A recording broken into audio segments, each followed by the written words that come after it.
Welcome to Verified Whispers. There are places in the Appalachian Mountains where the trees grow through people instead of around them, where 911 calls come from coordinates that don't exist, where neighbors bring you gifts you should never have accepted. Tonight, you're going to hear 7 accounts that were documented, investigated, and then quietly filed away because some truths are too disturbing to broadcast widely. These aren't campfire tales meant to entertain you. These are the whispers that locals stopped sharing after dark, the incidents that made investigators request transfers, the discoveries that got buried in bureaucratic silence.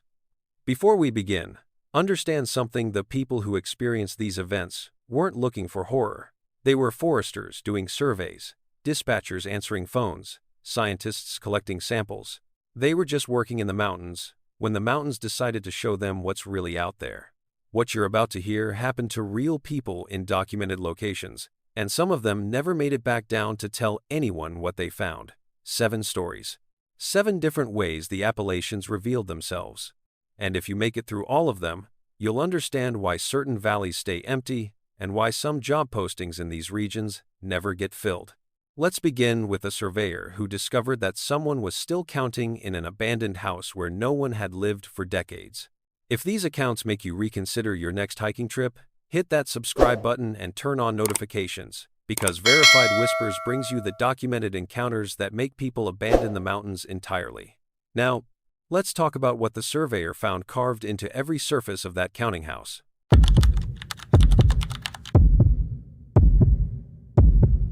I was 26 when I took the forestry surveyor job in McDowell County, West Virginia. Fresh out of graduate school, eager to prove myself, and stupid enough to think that walking alone through thousands of acres of old-growth timber was an adventure rather than a warning. The assignment was straightforward: document old homesteads and structures within the Tug Fork watershed before the new conservation easement went through. Simple work, quiet work. The kind of job where you spend more time with trees than people, which suited me fine back then. I found the counting house on my 3rd day in the field, about 4 miles off the nearest logging road, tucked into a hollow so narrow that the afternoon sun only touched it for maybe 20 minutes a day. The structure shouldn't have still been standing. Most of the homesteads I'd surveyed were just stone foundations and rotted sills, but this place had 4 walls and most of a roof. A small cabin, maybe 12 by 12 feet, built from hand-hewn chestnut logs that had gone silver with age. No windows. Just a door hanging crooked on leather hinges, and the smell of damp wood and something else I couldn't quite place. I approached it the way I'd been trained, documenting the exterior first, taking GPS coordinates, photographing the construction details. That's when I noticed the first marks. Shallow cuts in the doorframe, maybe a 1/4 inch deep, arranged in neat groups of 5 with a diagonal slash through each set. Tally marks. I counted 43 sets before I stopped, because I realized the marks continued around the entire doorframe, overlapping in places where someone had run out of space and simply carved over previous counts. The door opened with a sound like something breathing. Inside, the light from my headlamp caught thousands of marks covering every surface. Not just the walls, every single board of the floor, the ceiling joists, the crude shelf along one wall, even the underside of what remained of a table. Someone had systematically carved tally marks into every available inch of wood in that cabin. The marks were different depths, different levels of precision, as if they'd been added over years or decades. In some places, they were careful and measured. In others, they looked frantic, gouged deep enough to splinter the wood. I stood there trying to do the math in my head, trying to estimate how many marks I was looking at, but I kept losing count. Tens of thousands at least, maybe more. The cabin had no furniture except that half-collapsed table. No belongings, no indication of who had lived there or when. Just the marks. I photographed everything, filled out my survey forms, and told myself it was just some hermit's obsessive record-keeping. Counting days maybe, or game killed, or something equally mundane that would make sense if I only knew the context. I should have left then, filed my report, and moved on to the next grid square. But something about those marks got under my skin. The precision of them. The sheer dedication required to carve that many tallies into solid wood. I found myself wondering, what kind of person lives alone in a hollow so remote that their nearest neighbor is 4 miles of mountain ridges away, and spends their time counting something so methodically that they fill every surface of their home with the evidence?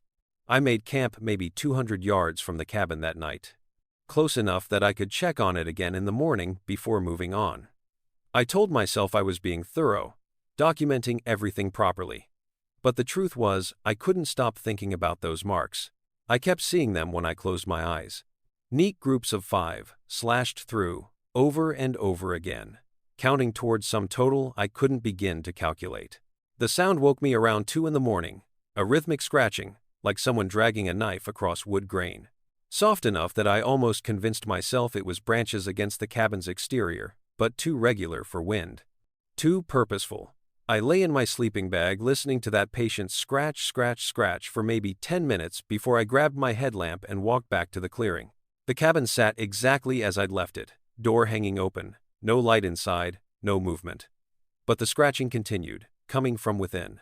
I stood at the threshold, with my light cutting through the darkness, illuminating all those thousands of existing marks, and I couldn't see anything that would make that sound. No animal, no loose board, nothing. Yet the scratching went on, steady and methodical, coming from everywhere and nowhere at once. I stepped inside. The sound stopped immediately, cut off so abruptly that the silence felt like pressure against my eardrums. I swept my light across the walls, the floor, the ceiling. Everything looked exactly as I'd documented it hours earlier. Same marks, same patterns, same obsessive coverage of every surface. I was backing toward the door when my light caught something on the floor near the table. Fresh wood shavings. Pale and clean, scattered across the darker, aged planks. I knelt down and touched them. Still damp with sap. My light moved to the floorboard they'd come from, and I saw 5 new marks carved into the wood. Neat, precise, grouped with a diagonal slash through them, exactly like all the others. But these were fresh, the exposed wood, almost white against the weathered gray of the old boards. I ran back to my camp and didn't sleep the rest of that night. I told myself it had to be an animal, or the wood settling, or my own paranoia making me see things that weren't there. But when dawn finally came and I forced myself to return to the cabin, I found more fresh shavings, more new marks. Not just on the floor, this time on the walls too. Added to spaces that had looked full the day before, but somehow had room for just a few more tallies. I should have left the mountain right then. Should have packed my gear and hiked back to my truck and never returned. But instead I did something I still can't fully explain.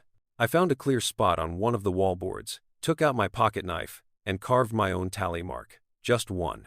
A single vertical line cut into the wood about chest height. Then I left the cabin, walked back to my camp, and waited. The scratching started before noon. I could hear it from 200 yards away, that same patient rhythm I'd heard in the night. I sat on a fallen log with my surveying clipboard on my knees, listening to that sound for 3 straight hours. When it finally stopped, I walked back to the cabin and found my single mark surrounded by hundreds of new ones. They spiraled outward from my cut-in tight, obsessive circles, filling the space around it like my mark had been some kind of invitation or command. I left McDowell County that afternoon, drove straight to the regional office, submitted my incomplete survey data, and requested reassignment. When my supervisor asked why, I told him I'd had a family emergency. He didn't question it. I never went back to finish that grid square, and I made sure none of my colleagues got assigned to it either by reporting the cabin as structurally unsound and dangerous to approach. But here's the thing that still keeps me awake some nights. I've looked up the property records for that hollow. There's no documentation of any structure ever being built there. No homestead claims, no tax records, nothing in the county archives to suggest anyone ever lived in that narrow space between the ridges. According to every official source, that cabin doesn't exist. Never did exist. Which means whatever was doing the counting in that place wasn't recording something as simple as days or visitors or seasons passing. I think it was counting something else entirely. Something that requires marks to be added constantly, even now, even in a place where no one lives, and no official record confirms there's anything there worth counting at all. And the worst part, the thing that makes my hands shake when I think about it too long, is that my single mark is still there. I added to the count. I became part of whatever accounting was happening in that impossible cabin, and somewhere in a hollow in West Virginia, something is still faithfully recording every addition to a total I helped increase, but will never understand. The scratching probably hasn't stopped. It's probably happening right now, patient and methodical, adding marks to surfaces that shouldn't exist, counting toward a number that only makes sense to whatever lives in that darkness between the ridges. And my mark is somewhere in that vast calculation, proof that I was there, proof that I participated in something I should have had the sense to leave alone. Some counts are better left incomplete.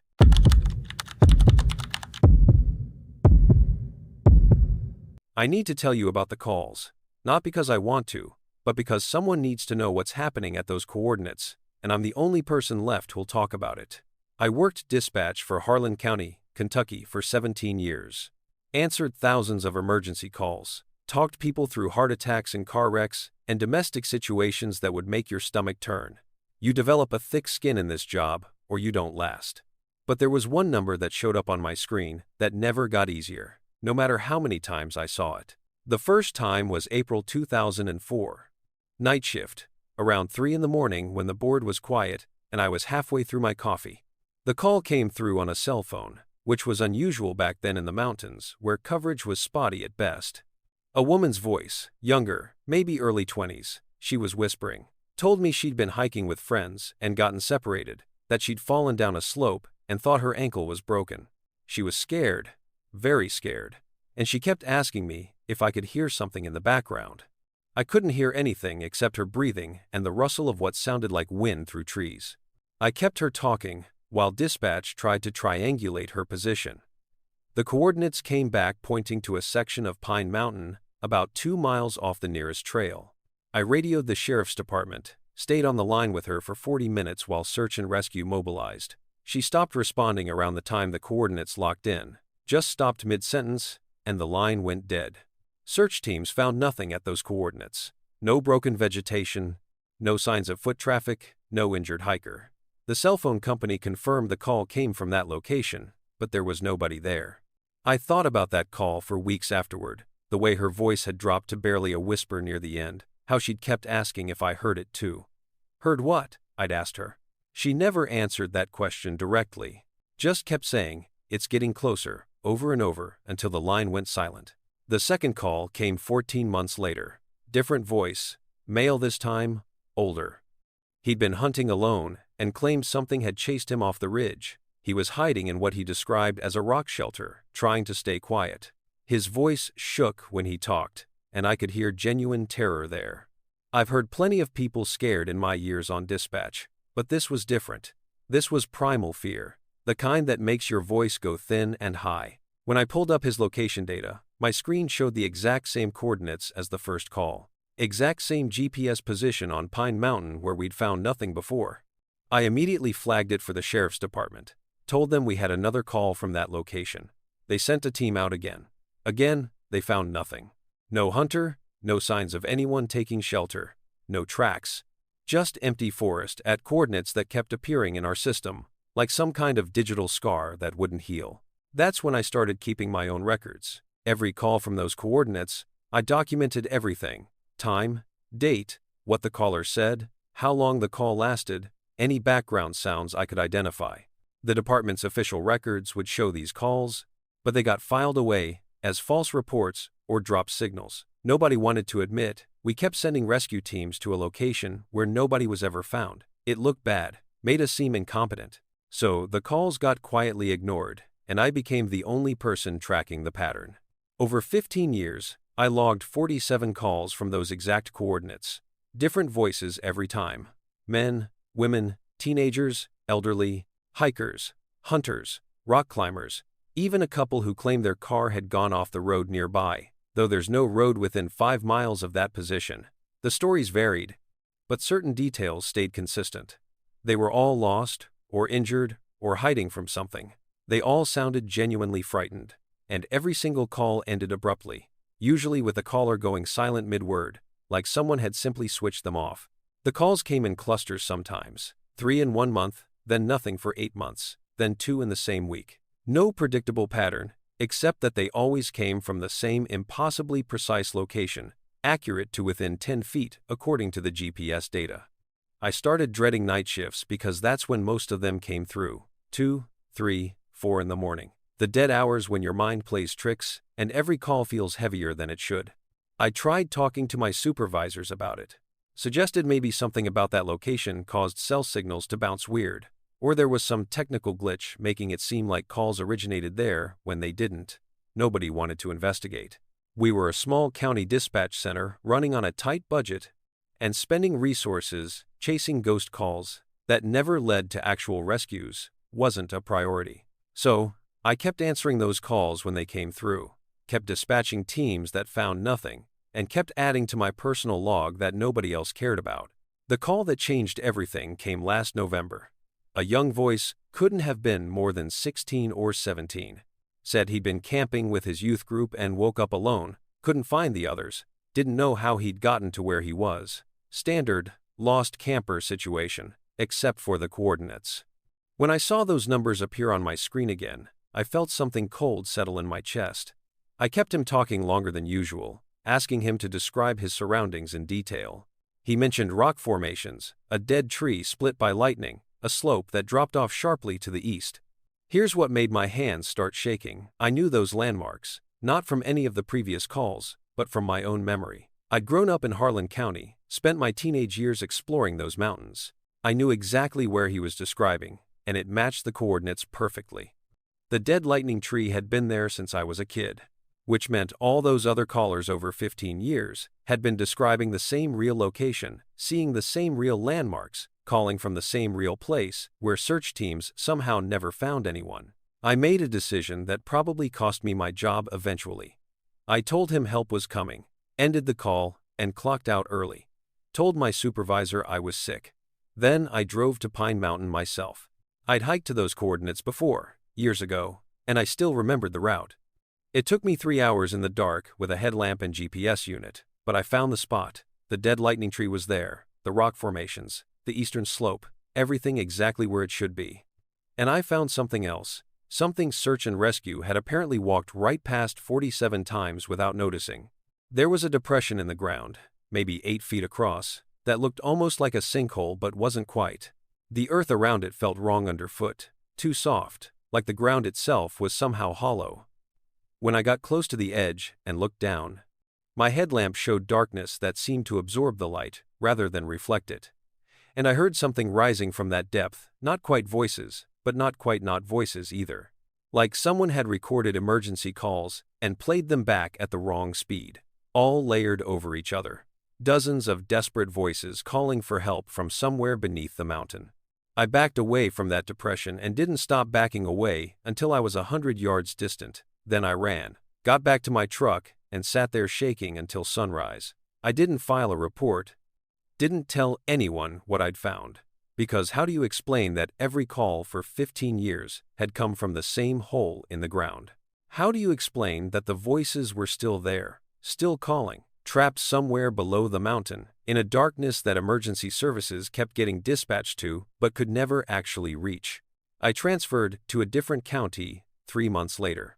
Told everyone it was for personal reasons, better pay, closer to family. But the real reason was I couldn't keep answering calls from those coordinates knowing what was there. Knowing that every time I dispatched rescue teams, I was sending them to walk over the top of something that was collecting voices the way some places collect water. The calls are still coming through on Harlan County Dispatch. I checked with a former colleague last month. Same coordinates, different voices, same abrupt endings. And here's what keeps me awake now. In 15 years, 47 calls from that location. 47 different people who sounded absolutely real, absolutely terrified, calling from coordinates that register on every tracking system as a real place with real geography. But search teams never find anyone there, which means one of two things is true, and I don't know which possibility is worse. Either 47 people are still there somehow, still calling from beneath the mountain where we can hear them but never reach them, or that place is doing something to the mountain itself, using its depth and darkness to reach out through cell signals and pull voices toward it, recording every frightened call that gets too close to its coordinates until those voices become part of whatever's waiting in that hollow ground. I still have my log, 47 entries, 47 voices that called for help and got silence in return. And the worst part is knowing that right now, while I'm telling you this, Dispatch in Harlan County might be getting another call from those same coordinates. Another voice. Another person who doesn't exist, according to search teams, but sounds absolutely real over the phone, calling from a place that swallows people without leaving evidence they were ever there at all. Some places don't just echo, some places collect.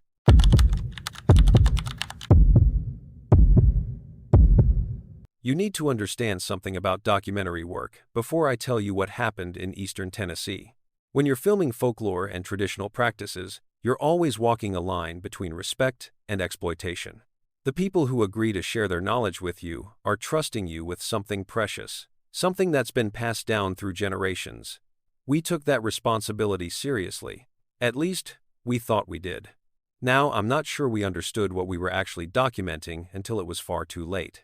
Our crew arrived in Sevier County in October 1993 to film a segment on Appalachian folk magic for a series on American regional traditions.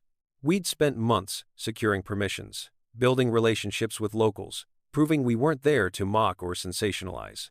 We wanted authentic voices, real practices, the kind of knowledge that was disappearing as the old generation passed away. One name kept coming up in our research, an elderly woman who lived alone on property her family had owned since before Tennessee was a state. People spoke about her with a mixture of reverence and unease. They said she knew things, could do things, the old ways that most folks had forgotten or stopped believing in. She agreed to meet with us after our local contact vouched for our intentions. Her cabin sat at the end of a gravel road that turned to mud, then to just tire ruts, then to nothing at all. We had to hike the last quarter mile with our equipment. She was waiting on her porch when we arrived, probably in her late 80s, with eyes so pale they were almost colorless. She didn't waste time with pleasantries, asked us straight out what we wanted to know. When our director mentioned we'd heard she could call the foxfire, something shifted in her expression. Not quite a smile, something older than that.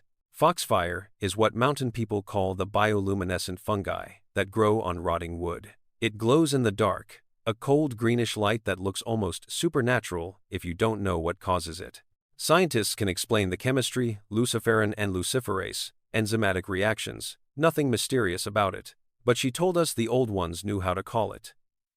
Make it appear where it hadn't been.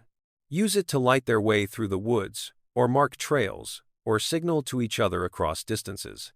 She said she was probably the last person alive who remembered how, and if we wanted to document it, we'd better set up our cameras, because she didn't have many demonstrations left in her.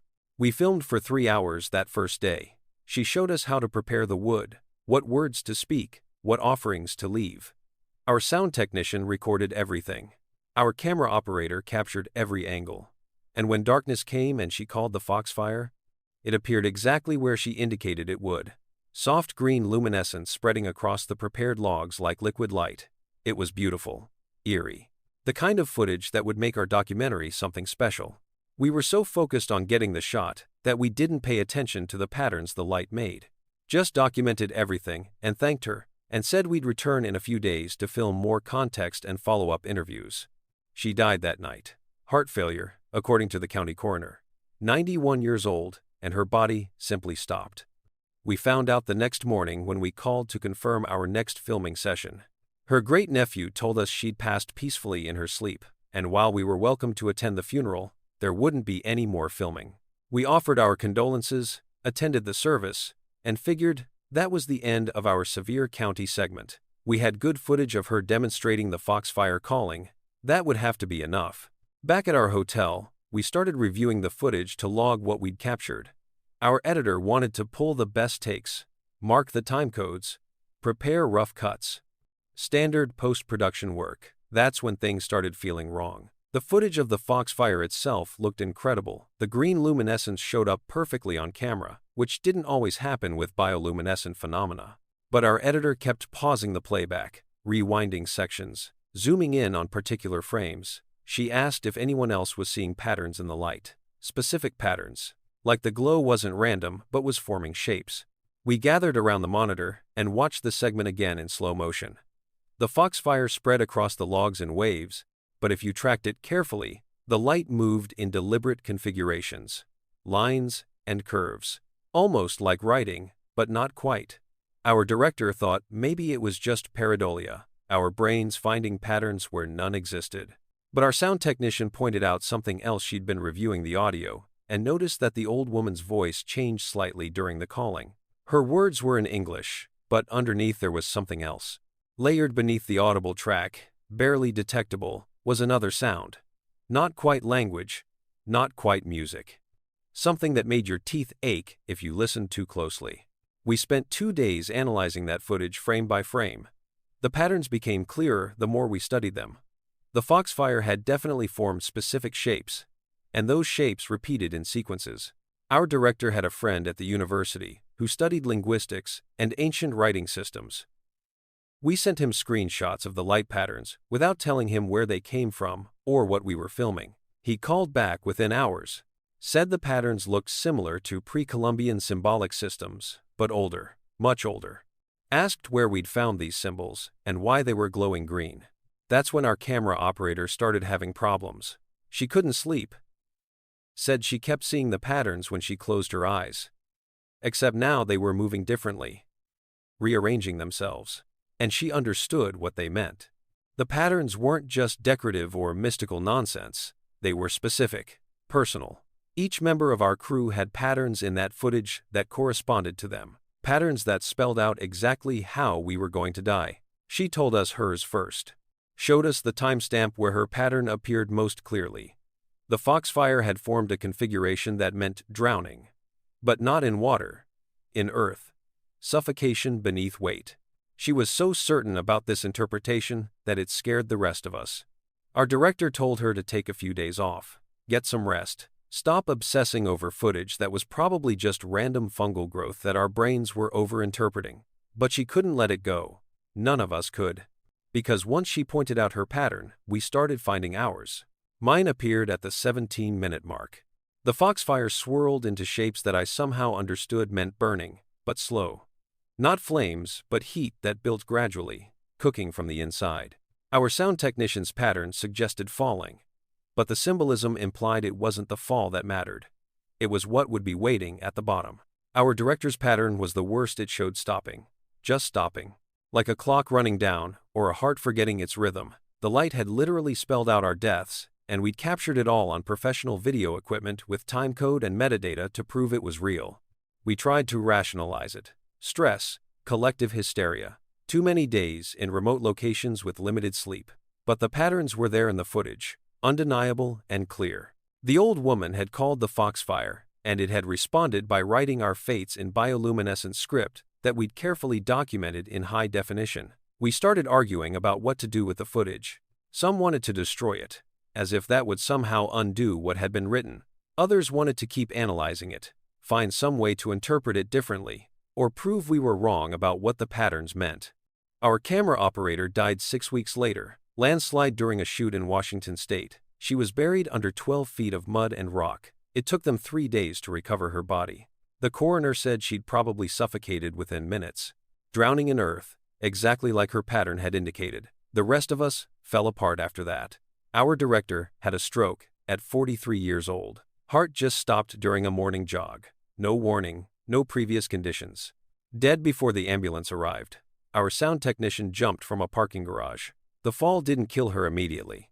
She was conscious and talking to paramedics right up until her internal injuries caught up with her. What was waiting at the bottom, just like the foxfire had shown. I'm the only one left from that crew, and I can feel it starting. The heat. It's been building for months now. Low-grade fever that doctors can't explain. My temperature climbs slowly, degree by degree, and nothing brings it down for long. Burning from the inside. Just like my pattern promised. The footage still exists. It's in a storage unit in Tennessee, along with all our other archived material from that documentary series that never got finished. Hours of tape showing an elderly woman calling light from darkness, and that light responding by writing death sentences that came true exactly as predicted. Here's what haunts me most. We thought we were documenting folklore, preserving dying traditions. But what if she wasn't demonstrating the foxfire calling? What if she was using it, using us? She knew she was dying. Maybe she needed witnesses. People who would carry those patterns forward, who would spread them through documentation and analysis and obsession. We didn't just film her final demonstration. We participated in it, became part of it. And now her knowledge isn't dying with her because we made sure it got recorded, preserved, made permanent. The temperature climbs another fraction of a degree. My skin feels tight and hot.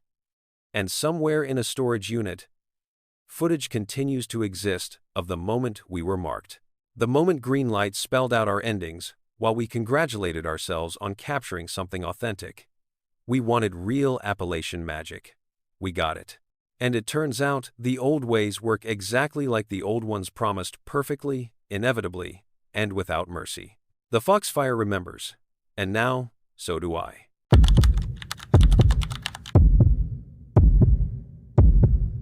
If you were sitting across from me right now, close enough to hear the way my throat tightens every time I swallow, the first thing you'd notice is that I don't drink the water.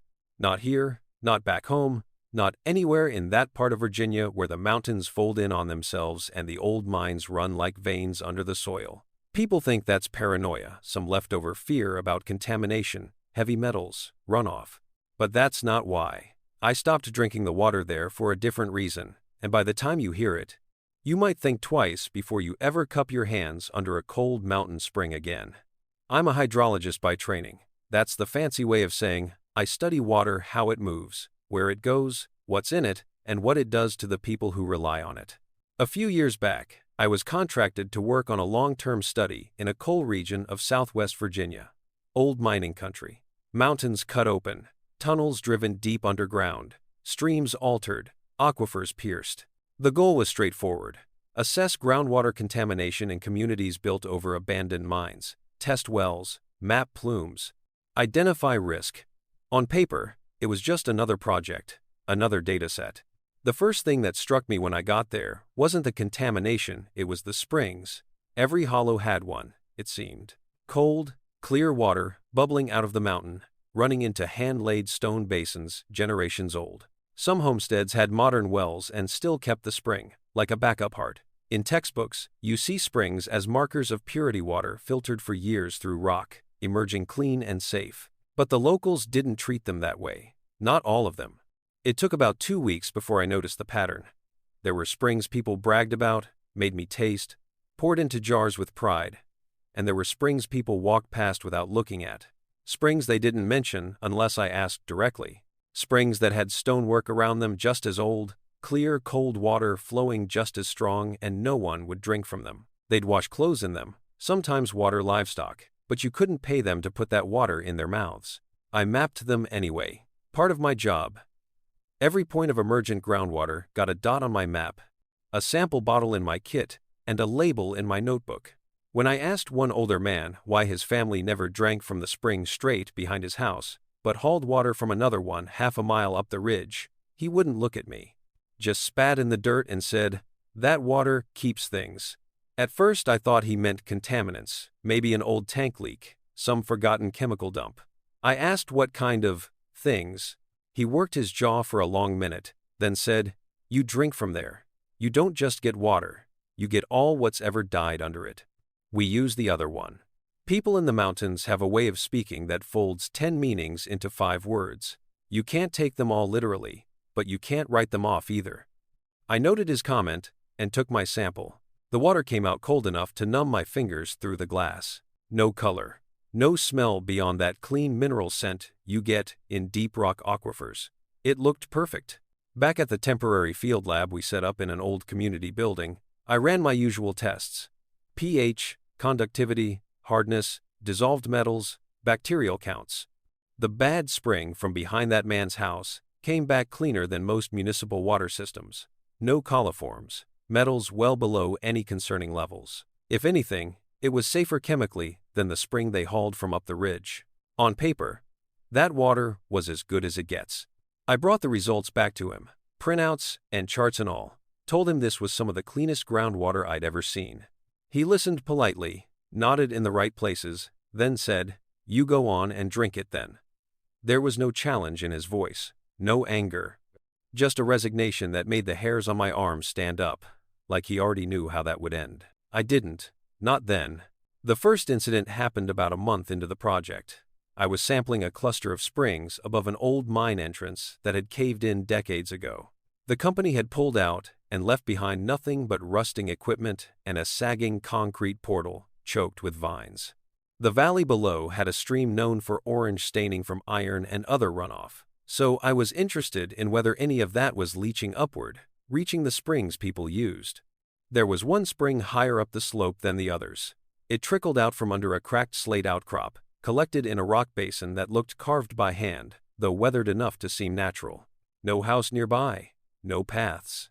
But there were coins in the basin, pennies mostly, dark with age, an offering of some kind. I'd seen that before. At wells and springs, people have been tossing coins into water for luck since before history knew what to call it.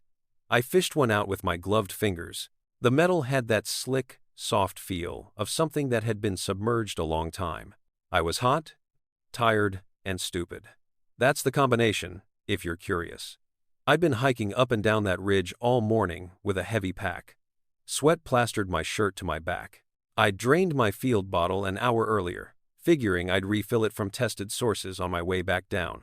But that spring was right there, crystal clear and ice cold.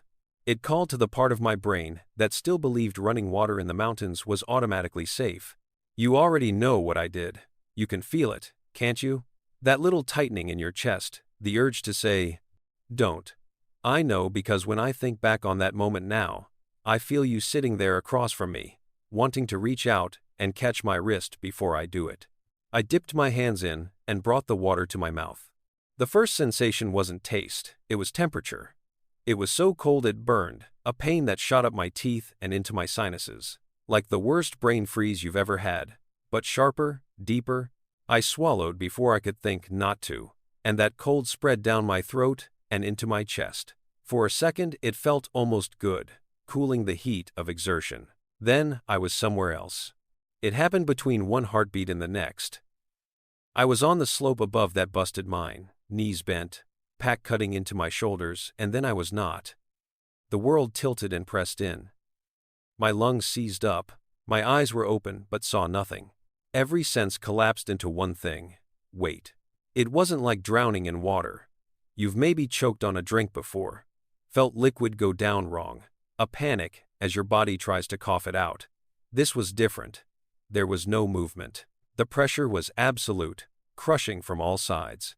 My chest tried to expand and met packed resistance. A heaviness that gritted against my ribs. My arms were pinned. I couldn't feel the outline of my own body. Everything was tight and grainy and suffocating.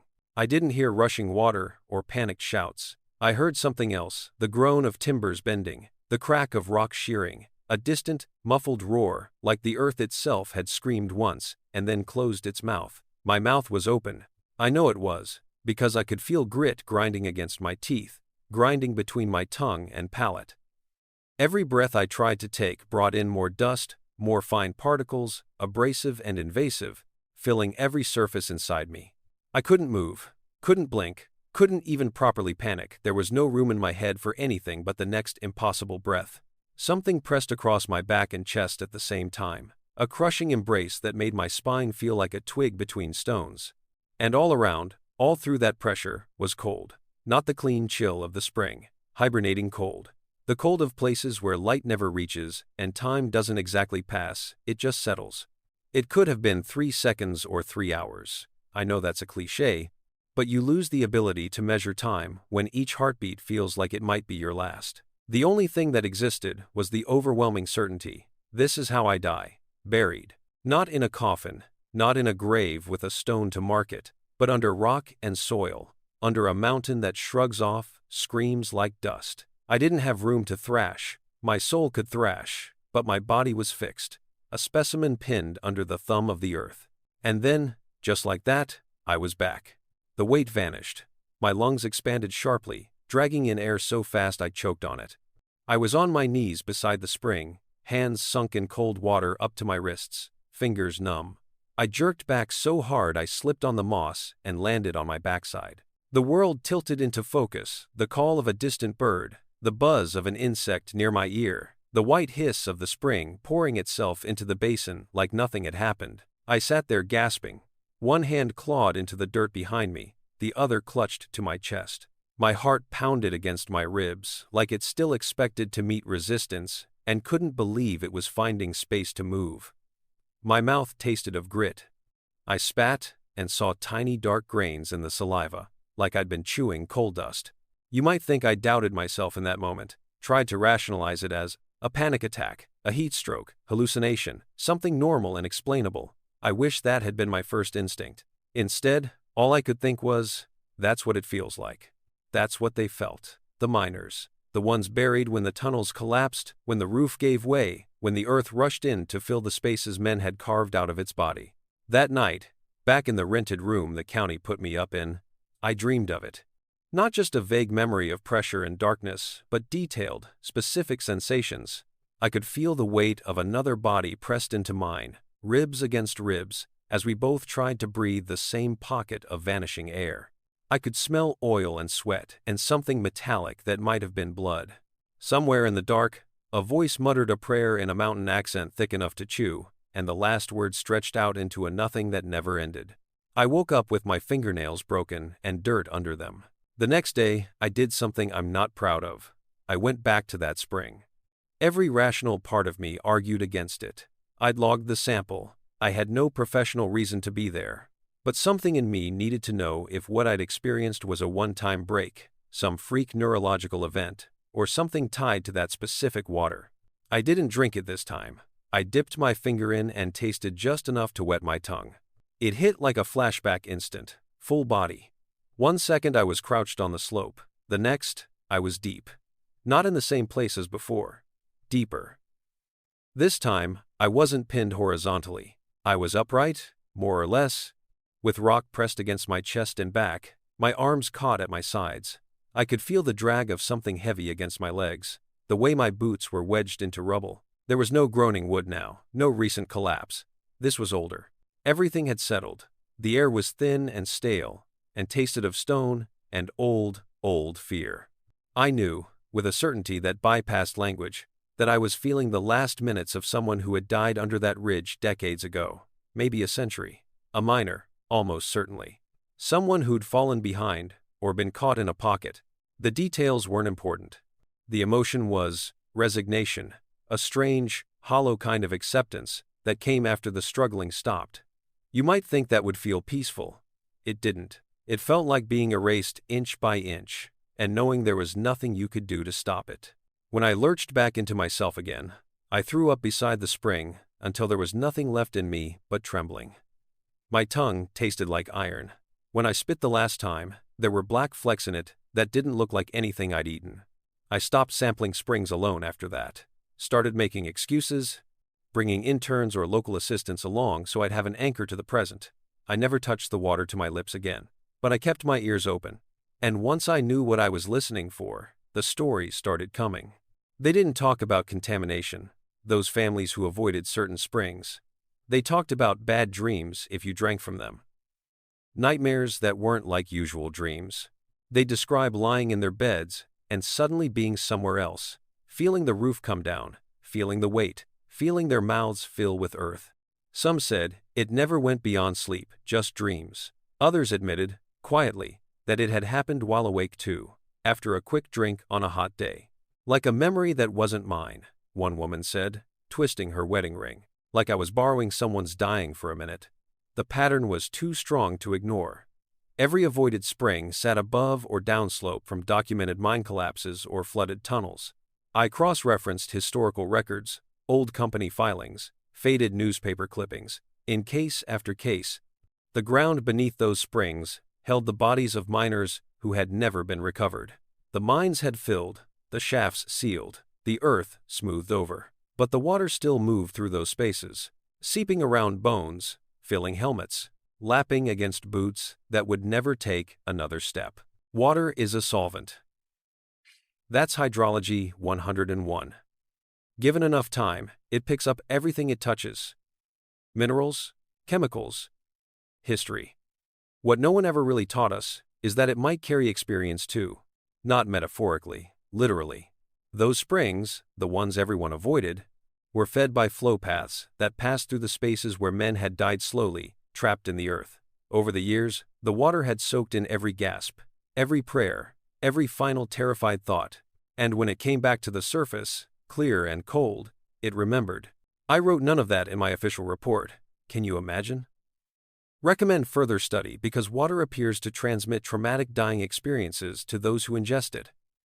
I stuck to numbers and maps and risk charts, heavy metal concentrations, pH levels, recommendations for filtration systems that none of the households could afford. On paper, I did my job. Off the record, I stopped drinking anything in that county that didn't come from a sealed bottle I'd brought in myself.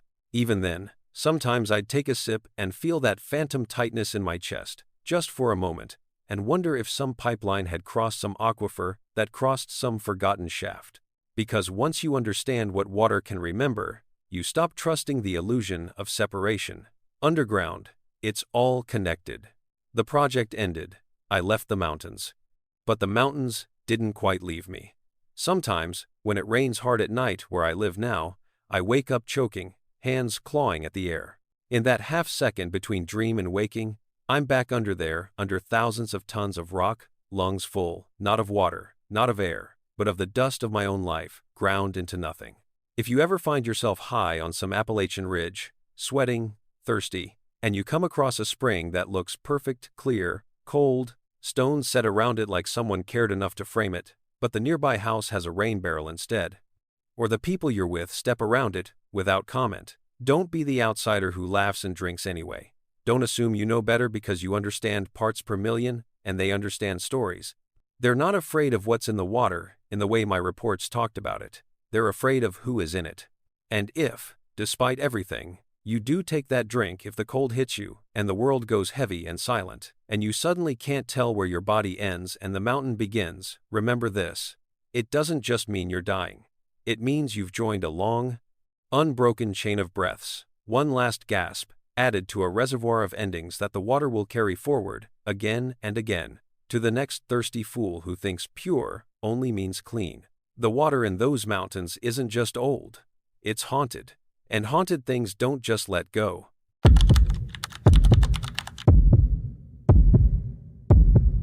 You remember how it felt to accept help from a stranger, don't you? That warm rush of gratitude when someone offers exactly what you need at exactly the right moment. You remember thinking how lucky you were, how kind people still exist in this world, how maybe things were going to work out after all. Hold on to that feeling while I tell you what happened when we moved to North Carolina, because I need you to understand how good it felt before I explain what we were actually grateful for. We relocated in the summer of 2008, right when the economy was collapsing and everyone was scrambling. My spouse had gotten a job offer in a rural county about 40 minutes outside Asheville, and we took it without hesitation because jobs were scarce and rent was cheap, and the photos of the property showed mountains that looked like something out of a postcard. The house itself was modest, a ranch-style rental on 5 acres, with woods on 3 sides and one neighbor visible through the trees, maybe a quarter-mile down the dirt road that connected our properties to the paved county route. Our neighbor introduced himself the day we moved in.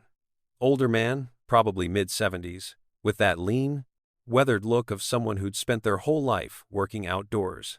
He showed up at our door with a cooler in his truck bed and said he'd brought us some meat to get us started, knowing how expensive and exhausting moving could be. Venison, he said. He hunted his own property and always had extra. Vacuum-sealed packages, professionally done, labeled with cuts and dates. He wouldn't take no for an answer, just smiled and unloaded the cooler onto our porch and told us to holler if we needed anything else. That was the beginning. Every 2 weeks, like clockwork, he'd show up with more meat.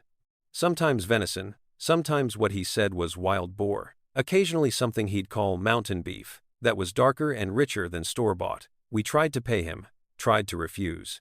But he'd just wave us off and say neighbors help neighbors, and we were young folks starting out, and he had more than he could use anyway. What was he going to do, let it go to waste? You have to understand how much that meant to us during those first 2 years. We were broke, not skipping luxuries broke, but choosing between gas and groceries broke.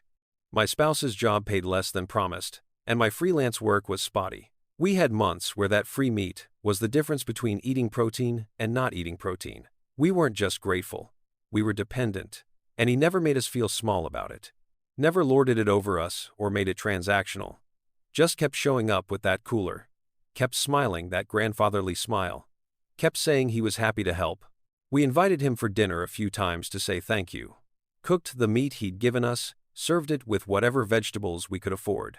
Tried to make conversation. He was quiet, mostly. Talked about the weather, and the woods, and how the deer population was thriving. Asked polite questions about our lives, but never shared much about his own. We learned he was widowed, no kids, had lived on that property for 40 years. He seemed lonely in that particular way. Old mountain men get not unhappy, just used to silence. The meat was incredible, by the way. I need you to know that. Rich and tender, and flavorful in a way that made every meal feel like we were eating better than we had any right to. We joked about how we'd gotten spoiled, how we'd never be able to go back to supermarket meat after tasting wild game this good. We felt lucky, genuinely, sincerely lucky to have a neighbor like him. This went on for almost 2 years. 24 months of regular deliveries, of feeling like we'd found something rare, a good person in a hard world. And then he died. Heart attack. Sudden, alone in his house. We found out when the county sheriff knocked on our door, asking if we'd noticed anything unusual, since we were the closest neighbors. We hadn't. Felt guilty about that. Felt guilty that we hadn't checked on him more. Hadn't been there when it happened. Hadn't done enough to repay all that generosity. The estate went into probate. No living relatives, apparently, so the county had to sort through everything. We didn't think much about it until about 3 weeks after his death, when a different sheriff's deputy showed up at our door. This one wasn't asking questions about when we'd last seen our neighbor. This one wanted to know about the meat. Specifically, he wanted to know if we'd been receiving regular deliveries of meat from the deceased, and if so, did we still have any of it, and had we noticed anything unusual about it. The way he asked made my stomach drop before my brain even caught up. That careful, neutral cop voice, that means they already know something you don't want to be true. We showed him our freezer, still had maybe 8 or 10 packages left. He collected them all, gave us a receipt, wouldn't explain why, just said it was part of the investigation and someone would be in touch. Then he asked, almost casually, if we'd ever been on our neighbor's property. We said no, just our own driveway when he delivered the meat. The deputy nodded, wrote something down, and left. The next 3 days were the longest of my life. We didn't know what was happening, didn't know what we were waiting for, didn't know if we should be worried, or if this was just routine estate stuff. We couldn't eat, could barely sleep, just sat around wondering what the hell was going on and whether we'd somehow done something wrong by accepting that meat all those months. The call came from an investigator with the state police. They needed us to come in for an interview. Not suspects, they said. Witnesses. We drove to the county seat in silence, both of us sick with dread we couldn't name yet. Here's what they told us, in a windowless room that smelled like burnt coffee and old fear. Our neighbor's property had been searched as part of estate processing, and they'd found inconsistencies. Specifically, they'd found no evidence of livestock, no pens, no feed storage, no veterinary records, no hunting equipment either, or at least nothing that matched the volume of meat he'd supposedly been processing. What they did find were chest freezers, 4 of them, industrial size. And when they opened those freezers, they found meat. Lots of meat.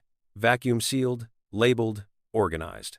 They'd sent samples for DNA testing. Standard procedure, the investigator said, when something doesn't add up. The tests came back 3 days ago. The meat wasn't venison.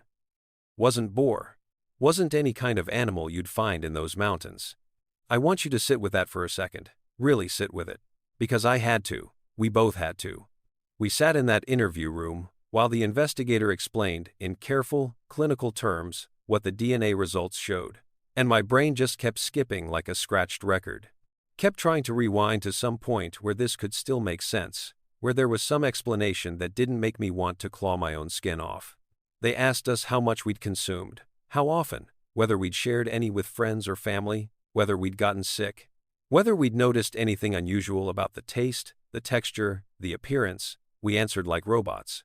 2 years. Every 2 weeks. 8 to 10 pounds per delivery. We'd eaten almost all of it. We'd served it to dinner guests. We'd packed it in lunches. We'd made stews and roasts and ground it for burgers. We'd savored it, complimented it, been grateful for it. The investigator was kind, I'll give him that. Told us we weren't in trouble, told us they understood we had no way of knowing. Told us the important thing now was helping them build a timeline and figure out where it had come from. They were checking missing persons reports, cold cases, hikers who'd vanished on the trails that crisscrossed that part of the county. The property itself was still being excavated, soil samples, cadaver dogs, the whole forensic process. We were free to go, but they'd need us to come back for more interviews, possibly testimony if it went to trial, though there wouldn't be a trial since the person responsible was dead. This was about identification now, about giving families closure, about understanding the scope. We drove home in silence, didn't speak for hours, didn't know what to say, because what do you say when you've spent 2 years consuming something that came from a person? Multiple people, probably. The investigator had been vague on numbers, but the volume of meat in those freezers, the years our neighbor had lived there, the hunting stories he'd told, none of it added up to anything but a sustained, methodical operation that we'd been unknowing participants in. That night, I stood in our bathroom and threw up until there was nothing left. Threw up knowing it was pointless, that whatever we'd eaten was long since digested, integrated into our bodies at a cellular level. You can't uneat something, can't rewind consumption. The protein that built my muscles over those 2 years, the iron that ran through my blood, the fat that kept me warm, it had sources I'd never questioned because I'd been too grateful to question them. They found remains on the property eventually, partial skeletal fragments in the woods behind his house, buried shallow. Dental records identified 2 missing hikers from 2007 and 2009.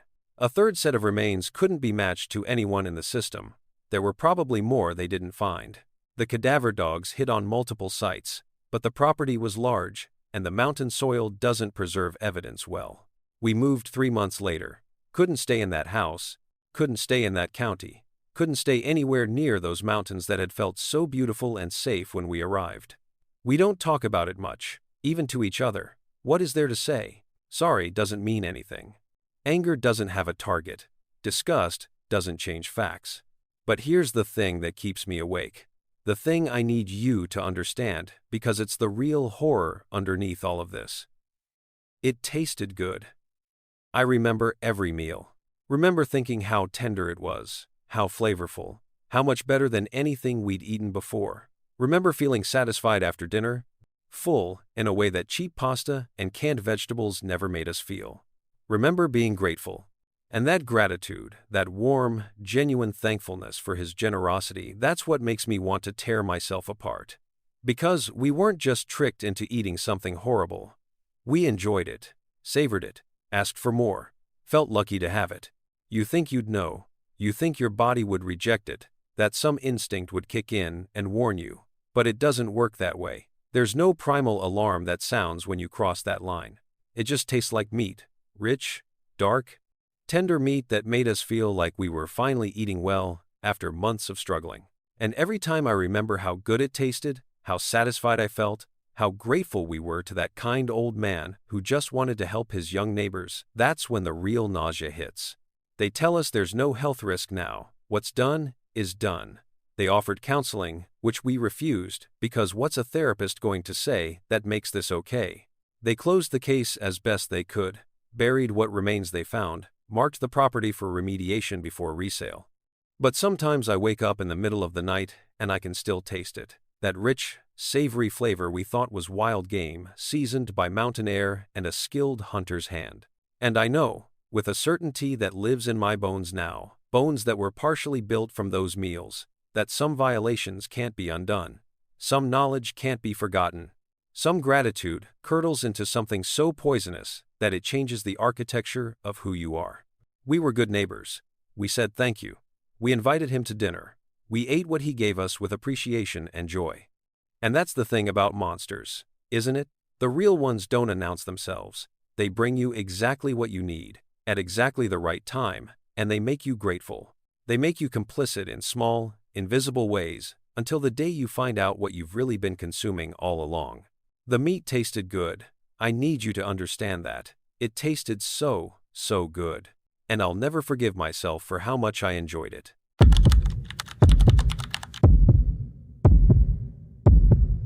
Let me show you something that will change how you see trees. Not metaphorically, literally. Once you know what I found in the heartwood of those ancient dogwoods in the Smokies, you'll never walk through old-growth forest the same way again. You'll start wondering about the really old trees, the ones that have stood for centuries, roots deeper than any human structure, bark thick with time, and you'll ask yourself the question I can't stop asking: what did they grow through to get that old? I'm a botanist, specializing in dendrochronology, which is the study of tree rings and what they tell us about climate, ecology, and time itself. I was contracted by the National Park Service to conduct a survey of old-growth forest stands in the Great Smoky Mountains, documenting trees that predated European settlement. The goal was straightforward: core sample the oldest specimens, map their locations, estimate their ages, and assess their health. Scientific work. Methodical. Safe. The kind of research where your biggest danger is usually a twisted ankle or an unexpected rainstorm. The Dogwood Grove wasn't on my initial survey map. I found it by accident on my 4th day in the backcountry, about 6 miles from the nearest maintained trail. I'd taken a wrong turn following a dry creek bed and ended up in a narrow valley where the canopy was so thick that the forest floor existed in permanent twilight. The dogwoods there were enormous, not tall, but ancient, their trunks twisted and gnarled in ways that suggested centuries of slow growth. Flowering dogwood typically doesn't live much past 80 years, maybe 100 in ideal conditions. These trees looked like they'd been standing since before the Cherokee were displaced from these mountains. I selected the largest specimen for coring. Standard procedure: you use an increment borer, which is basically a hollow drill bit that extracts a pencil-thin cylinder of wood from the tree without causing significant damage. You count the rings in the core sample, run your analyses, and you've got a timeline written in cellulose and lignin. I positioned my borer at chest height, angled it toward the tree's center, and started drilling. The bit hit something hard about 8 inches in. Not normal. Wood is wood, it has varying density, sure, but it shouldn't stop a sharp boring tool designed specifically for this purpose. I adjusted the angle and tried again. Same resistance, like I was hitting stone. I pulled the borer out and examined the bit. There was a small white fragment caught in the threads.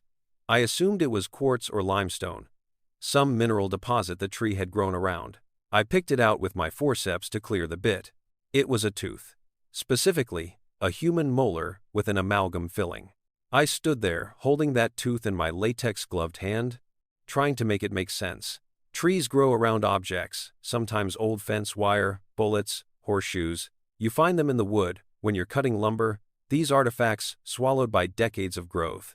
But those objects are always at the surface layers, where the tree was young and flexible enough to engulf them. This tooth had been 8 inches into the trunk, which meant it was in wood that was at least 150 years old, possibly more. I repositioned my borer and tried a different location on the same tree. Hit something solid again, after about the same depth. This time, when I extracted the bit, there was a fragment of metal corroded, barely recognizable, but shaped wrong for a nail or wire. It looked like a piece of jewelry, a ring, maybe, or part of a clasp. And underneath it, in the borer's threads, was something that made my hands start shaking. A fragment of bone. Not fossilized, not ancient, just old, yellowed with time, but still recognizably organic. I spent the rest of that day coring every large dogwood in the grove. 23 trees. Every single one had something embedded in its heartwood at roughly the same depth, 8 to 12 inches from the bark. Teeth, bone fragments, corroded metal objects, fabric so rotted it disintegrated when I touched it. And in one horrifying sample, a piece of what I'm 90% certain was preserved fingernail, complete with traces of polish. Here's what you need to understand about tree growth. Trees add wood from the outside, not the inside. Each year, they lay down a new ring just beneath the bark. The heartwood, the center of the tree, is the oldest part. The wood that was formed when the tree was young. For these objects to be 8 to 12 inches deep in trees, this large meant they'd been incorporated into the wood gradually, over a very long period. Not something the tree grew around, but something the tree grew through. I sat on a fallen log that evening, my core samples spread out on a tarp, trying to construct a rational explanation. Maybe there was a burial ground here. Maybe these trees had sprouted in soil where bodies had been interred, and their roots had disturbed the graves, pulling fragments up into the growing wood. It was thin, but possible. Trees are stronger than people realize. Their roots can crack stone. Maybe they could disarticulate buried remains and integrate them. But that didn't explain the pattern. The objects weren't scattered randomly through the wood. They were all at the same depth, the same distance from the bark, as if they'd been incorporated at the same time. And they were embedded in the heartwood, the oldest, most stable part of the tree, which meant they'd been present when these trees were young. When these dogwoods were saplings, centuries ago, they'd somehow begun growing with human remains already inside them. I returned to the grove the next morning with different equipment. Ground-penetrating radar, soil probes, a metal detector. If there were bodies buried here, there would be evidence. Disturbed soil, bone fragments in the root zone, something. I spent 6 hours scanning and probing and finding nothing. The soil was undisturbed, no anomalies, no indication anyone had ever been buried in this valley. The trees stood alone, twisted and ancient, holding their secrets in layers of wood that shouldn't contain what I'd found. On my third day in that grove, I noticed something I'd missed before. The trees weren't quite evenly spaced. They formed a rough circle, maybe 40 feet in diameter, with the largest specimens at even intervals around the perimeter. And in the center of that circle was a depression. Not dramatic, just a subtle dip in the forest floor, maybe 18 inches lower than the surrounding ground. The kind of thing you'd walk over without noticing unless you were looking for patterns. I started excavating that depression. Carefully, using my trowel and brush, like I was on an archaeological dig. About a foot down, I hit something that wasn't soil. It was wood, badly decomposed but still holding its shape. Planks, laid horizontally. I cleared more soil and found edges, corners, the outline of a structure.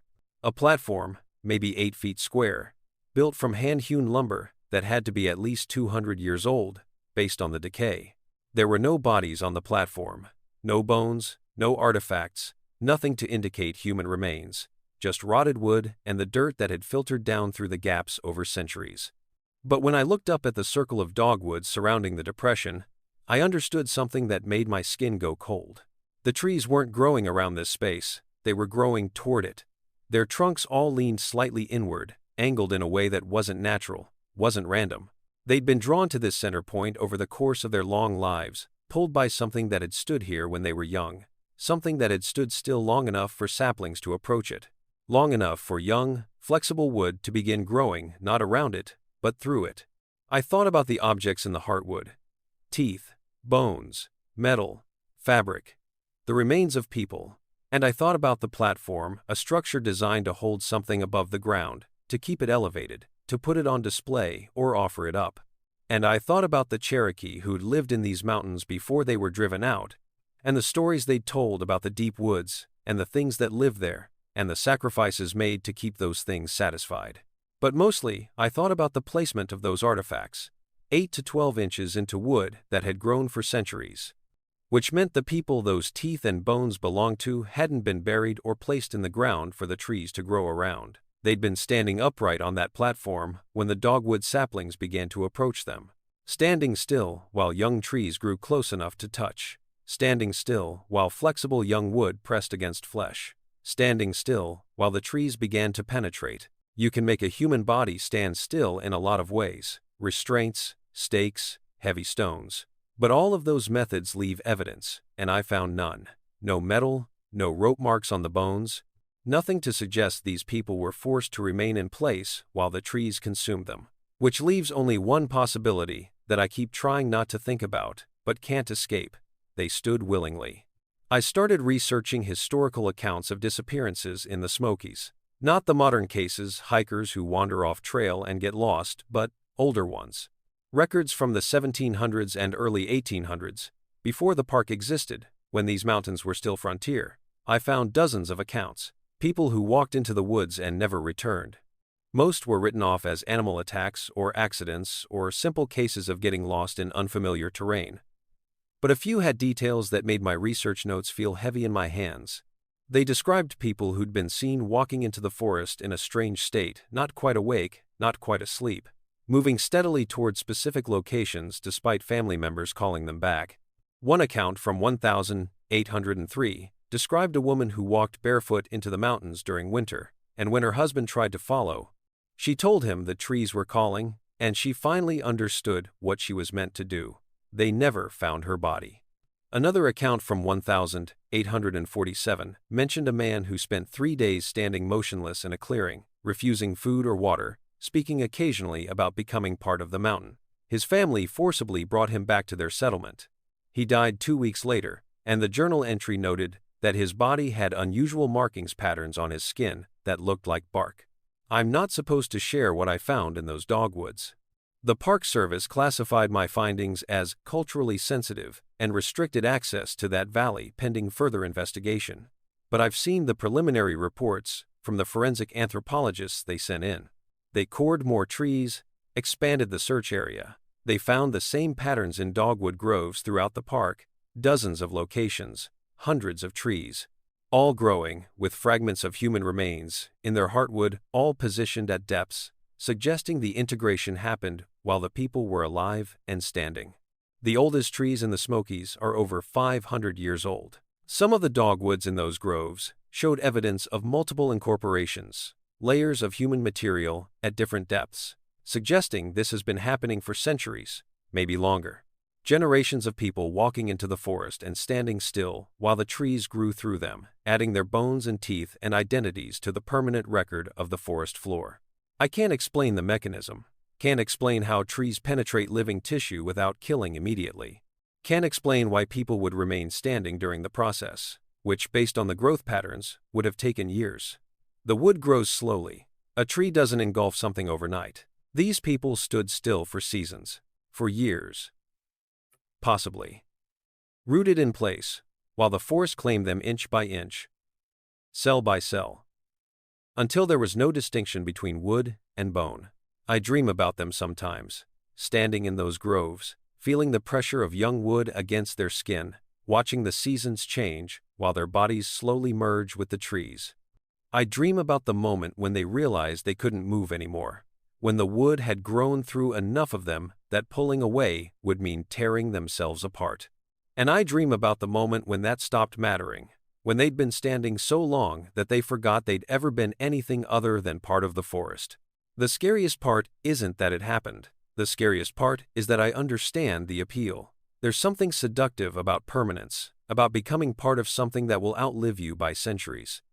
About surrendering the exhausting work of being human, the movement, the decisions, the constant forward motion, and just standing still while the world grows around you and through you, and eventually makes you into something that was always there.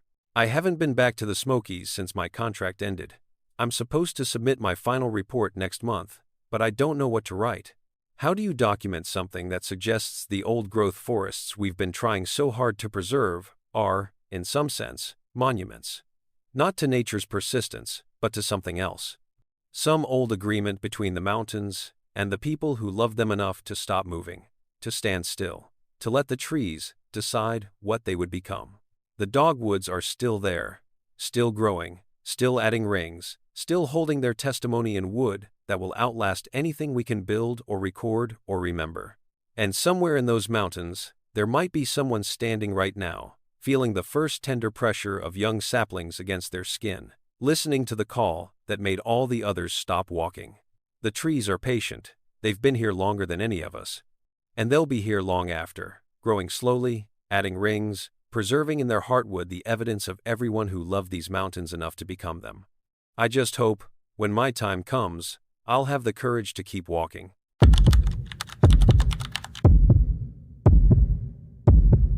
I'm going to tell you about the visitor, but first I need you to do something for me. Think about the worst moment of your life.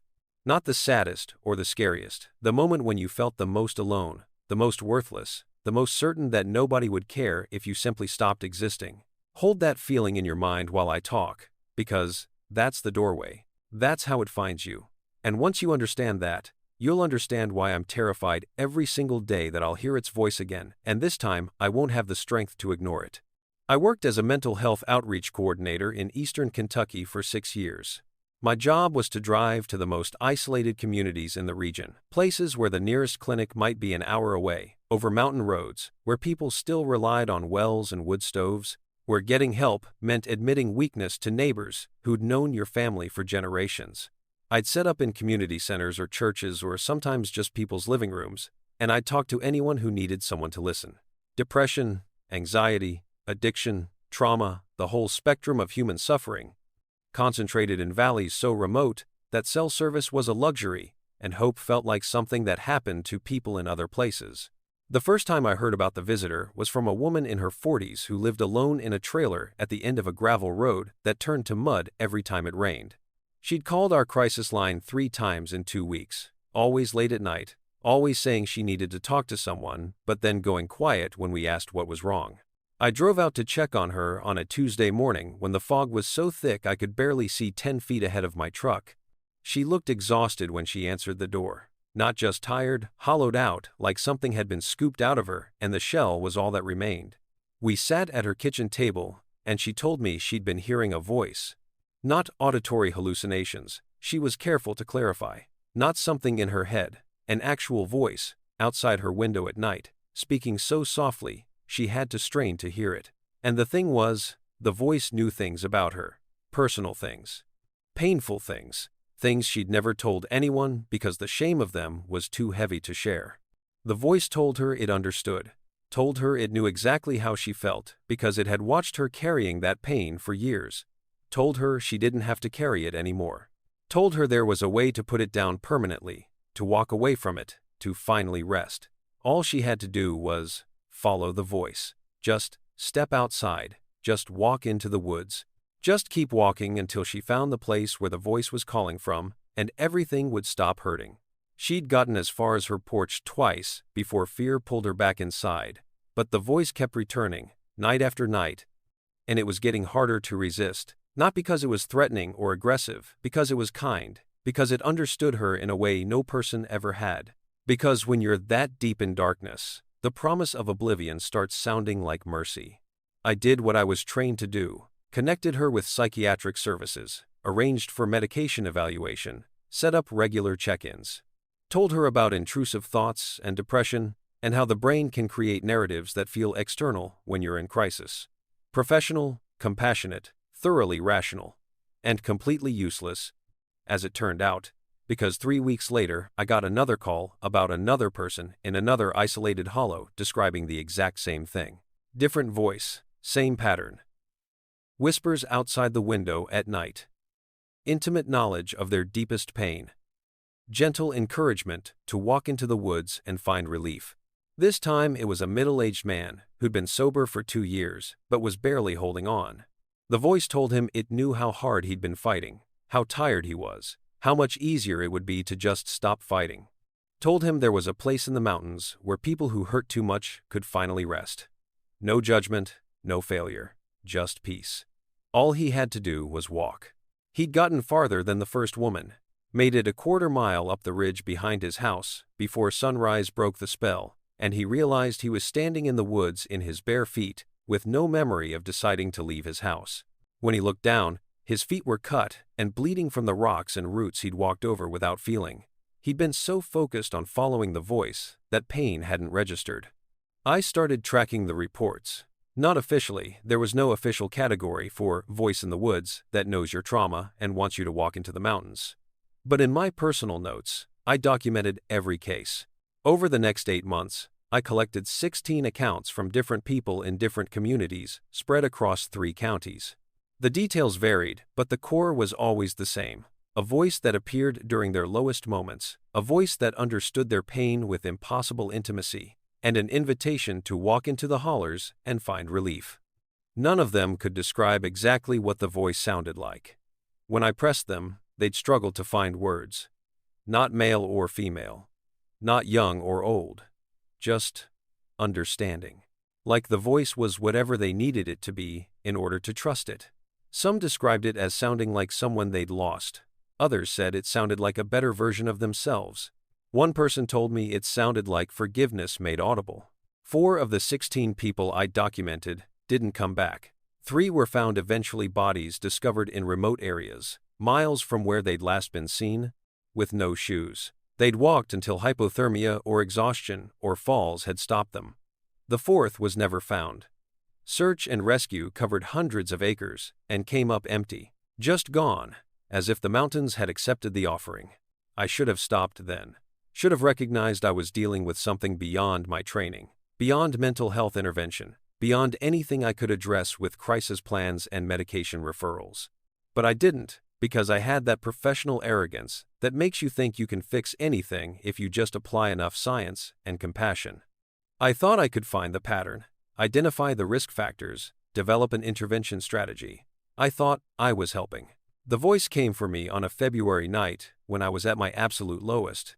I'd lost a client to suicide 3 days earlier, a young person I'd been working with for months, someone I thought was making progress, someone whose funeral I'd attended that morning.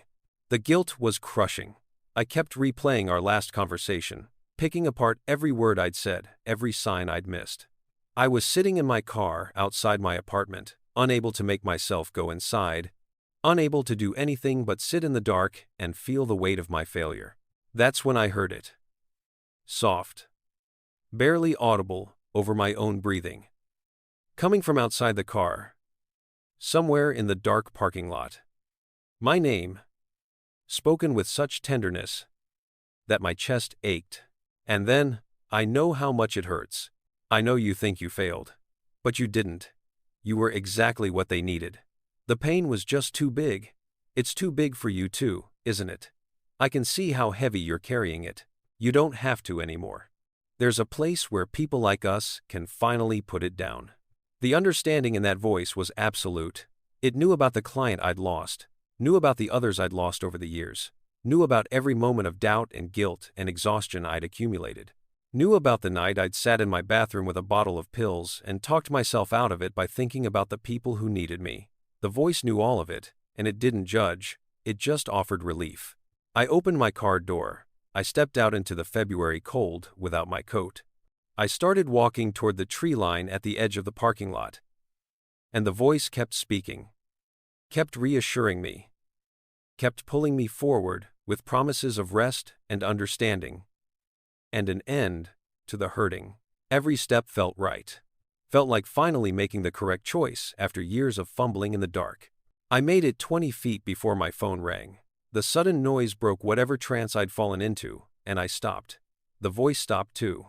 I stood there in the cold, phone buzzing in my pocket, feet numb in my thin work shoes.